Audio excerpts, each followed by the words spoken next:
Hello everyone, welcome back to my mini blog. তো আজকে হচ্ছে শনিবার, সকাল সকাল ঘুম থেকে উঠে কাজ টাজ কমপ্লিট করে নিয়েছি, কারণ আজকে নিরামিষ, যেহেতু ঘর টর মুছে গ্যাস ট্যাস মুছে সব কিছু কাজ টাজ কমপ্লিট করে বোতলগুলো একটু নোংরা হয়ে গেছিলো, তাই এখানে পরিষ্কার করে নিচ্ছিলাম। তো তারপরে দীপায়নকে খাইয়েছি, এবার নিজেকেও তো খেতে হবে, তাই না?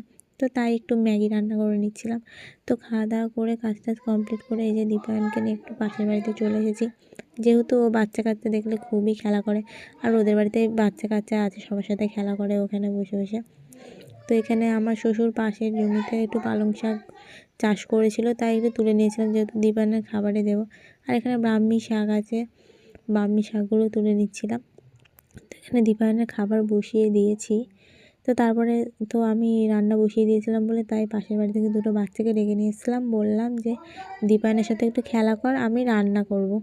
তো আজকে নিরামিষ, শনিবার যেহেতু, তো তাই এখানে একটু থোড় কেটেছিলাম, ভাজা করব থোড়গুলোকে, আর এখানে সয়াবিন রান্না করব। তো তারপরে ভিডিওটা কন্টিনিউ করে ঘুমিয়ে গেছিলাম, আর উঠে দেখি সন্ধে হয়ে গেছে। তো তারপরে দীপায়নকে দুপুরে খাওয়াইনি বলে তাই সন্ধেবেলাতেই খাওয়াতে বসে পড়লাম। তো তারপরে হচ্ছে কাল হচ্ছে আমার বোনের বার্থডে, তো সেখানে যাব, তাই এই যে নতুন ড্রেস, তাই আর মেশিনে সেলাই করতে দিইনি, নিজেই সেলাই করে নিচ্ছিলাম। তো দেখা হবে নেক্সট কোনো ভিডিওতে। বাই।